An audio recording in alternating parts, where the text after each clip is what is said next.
Hai semuanya, selamat datang lagi di channel bersama dengan gue Indra. Kali ini gue akan membahas sebuah HP mantan flagship juga di tahun 2014. Apa itu? Sony Z3 Compact. Bagaimana impresi gue tentang HP ini? Apakah sound quality-nya bagus? Dan foto dan videonya juga bagus? Simak video gue berikut ini.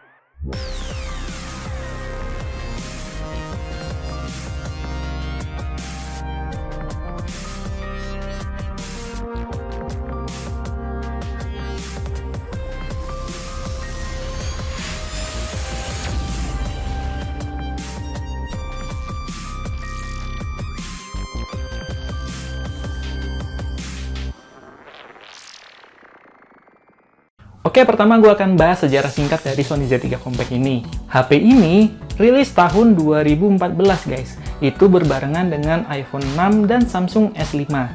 Dan variannya, Sony mengeluarkan Sony Z3 biasa, Sony Z3 Compact, dan Sony Z3 Tablet.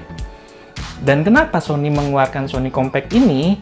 Karena waktu zaman 2014 itu masih banyak peminatnya untuk HP portable seperti ini guys. Karena dari dulu Sony memang sangat suka mengeluarkan HP yang portable dan canggih guys. Dan waktu pertama kali rilis di Indonesia, Sony Z3 Compact ini dengan harga kalau nggak salah 7 juta rupiah guys.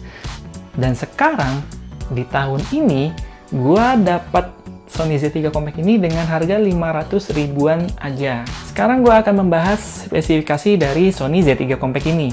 Sony Z3 Compact ini masih memakai layar IPS LCD. Tapi kalian jangan bayangkan HP IPS LCD untuk HP low-end ya guys. Karena IPS LCD ini sangat bagus sekali. Dan bisa dibandingkan dengan IPS LCD milik iPhone. Jadi IPS-nya ya gue bilang grade A lah. Karena ada fitur Triluminous Display dan X Reality Engine yang kalau gue baca lagi dan gue pelajarin itu bisa meningkatkan akurasi warna dan ketajaman dari layar Sony Z3 Compact ini. Dan gue bilang memang HP-nya ini layarnya bagus banget guys. Dan perlu diingat dia belum Full HD layarnya guys. Jadi dia masih HD 720p. Layarnya sebesar 4,6 inci dengan perbandingan 16:9. Jadi belum mengikuti zaman. Sekarang kan udah panjang-panjang HP-nya. Untuk build quality-nya ini juga cukup bagus guys. Dia punya sertifikasi IP67 dan IP68 yang bisa kita ajak berenang. Dan untuk bagian samping kiri, kanan, atas, bawah, dia pakai bahan dari karet ya guys.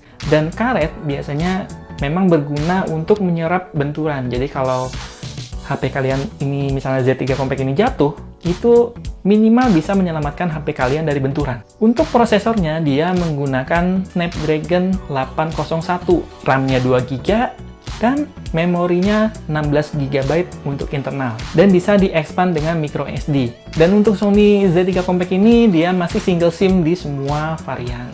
Untuk sektor baterai, dia memakai baterai sebesar 2600 mAh, dan belum ada fast chargingnya juga. Dan OS Android-nya mentok di 6.0.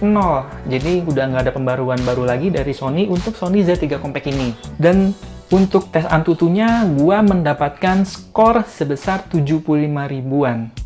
Untuk PUBG, gue bilang 75 ribu skor Antutu itu agak kurang ya guys. Dan memang setelah gue coba untuk game PUBG, satu, layarnya nggak enak ya guys. Layarnya kecil banget. Jadi gimana ya, agak kurang nikmat kalau kita main game di Sony Z3 Compact ini. Dan banyak frame drop di sana-sini. Jadi memang untuk game ini sudah kelewat zaman. Untuk sektor kameranya dia sudah mencapai 20,7 megapiksel dengan f2.0. Dan dia bisa 4K guys. Nah, untuk kamera resolusi 20,7 megapiksel itu nggak bisa di pilihan auto, jadi bisa dipilih manual kalau kalian pengen pakai 20,7 megapiksel itu. Dan 4K-nya itu nggak ada di settingan normalnya. Jadi dia ada fitur tersendiri yang bisa kita pilih untuk 4K-nya. Dan untuk 4K, sangat disayangkan kamera ini nggak bisa lama-lama untuk merekam 4K karena bakalan ada peringatan panas yang berlebih di HP Sony Z3 Compact ini dan perekaman videonya bakalan keluar dengan sendirinya. Dan sekarang gue akan bahas sound quality dari Sony Z3 Compact ini. Mengapa gue sangat senang mereview sound quality dari sebuah HP guys? Karena sound quality itu benar-benar timeless. Karena sound quality yang bagus itu sangat ditentukan dengan hardware dan software yang mumpuni untuk menghasilkan audio yang bagus. Langsung aja kita bahas sound quality-nya. Pertama, sound signature-nya. Sound signature-nya ini lebih ke arah warm ya guys. Jadi dia lebih dominan di bass-nya. Untuk bass-nya sendiri dia kurang punchy. Walaupun dia ngedip, dan sangat disayangkan dia agak boomy guys. Dan decay-nya itu lumayan panjang. Serta dia bocor sedikit ke arah mid.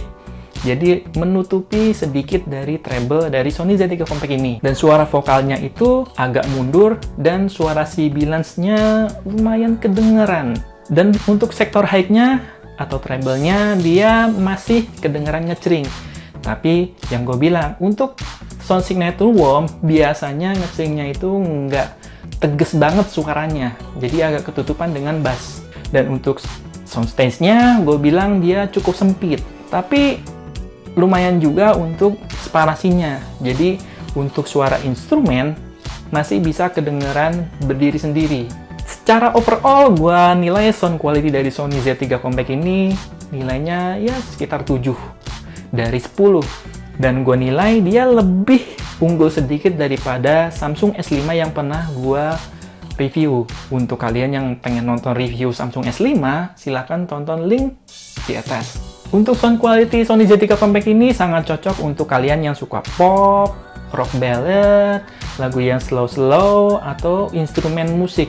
Tapi sangat tidak cocok untuk kalian yang pengen dengerin lagu rock, hard rock, Japanese rock yang keras-keras. Ini gue bilang kurang cocok. Kenapa? Karena ya satu tadi, bassnya terlalu boomy dan sibilance-nya juga agak lumayan guys. Oke, setelah ini gue akan memberikan hasil foto dan video yang sudah gue hasilkan dari Sony Z3 Compact ini. Silahkan kalian cek sendiri.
Ya guys, ini adalah hasil perangkaian video menggunakan Sony Z3 Compact. Dan ini gue pegang dengan satu tangan, nggak pakai mic eksternal, jadi pakai mic bawaan dari Sony Z3 Compact ini. Gimana hasil rekaman audionya, apakah bagus? Ini gue sambil jalan, kalian lihat stabilnya. Dan dia ada fitur steady shoot guys ya. Jadi dia semacam EIS lah. Jadi dia terlihat stabil ya. Jadi dia ada penstabilan secara elektronik, tapi belum OIS. Kalian lihat gimana hasil warnanya, exposure-nya, apakah berlebihan.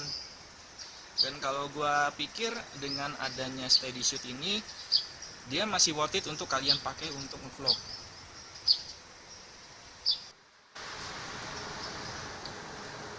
Oke guys, ini adalah hasil perekaman video menggunakan kamera depan dari Sony Z3 Compact. Dan gue sekarang nggak pakai mic eksternal, jadi gue pakai mic bawaan internal dari Z3 Compact ini sendiri. Nah, kalau kalian lihat ini bagaimana hasilnya. Dan ini gue lagi di siang hari, jadi matahari itu lagi full-fullnya, nggak ada mendung-mendungnya juga. Dan kalau gue sambil jalan,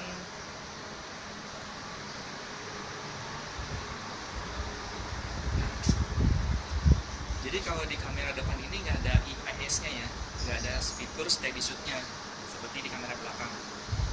Dan dia mentok resolusinya di Full HD. Oke, langsung aja kita ke kesimpulan. Oke, untuk penutup, gue akan memberikan kesimpulan dari hasil review gue kali ini. Untuk Sony Z3 Compact ini, gue bilang cukupan guys. Untuk musik, dia ya pertengahan lah. Yang tadi gue bilang nilainya 7. Yang kalau gue bilang secara pribadi, in my opinion, dia cukup lumayan aja. Tapi sebenarnya sih agak kurang juga sebenarnya. Kalau dibandingin dengan DAP Daily Driver gue, Ruizu K11 itu jauh. Tapi surprisingly juga untuk foto dan videonya masih bisa dipakai untuk tahun-tahun sekarang atau untuk setahun 2 tahun ke depan itu masih cukup oke guys. Apalagi ada fitur steady shoot. Jadi video yang kalian ambil itu bisa stabil. Tapi sangat disayangkan untuk hasil foto indoor dan foto malam harinya sangat kurang sekali ya guys. Dibandingkan zaman sekarang yang sudah ada fitur night mode-nya. Oke, segitu aja review gue tentang Sony Z3 Compact ini. Terima kasih sudah menonton. Jangan lupa subscribe dan klik icon loncengnya untuk mendapatkan notifikasi terbaru dari Sana Channel. Dan jangan lupa share, like, dan komen video ini. Gue Indra dari Sana Channel. Pamit. Assalamualaikum.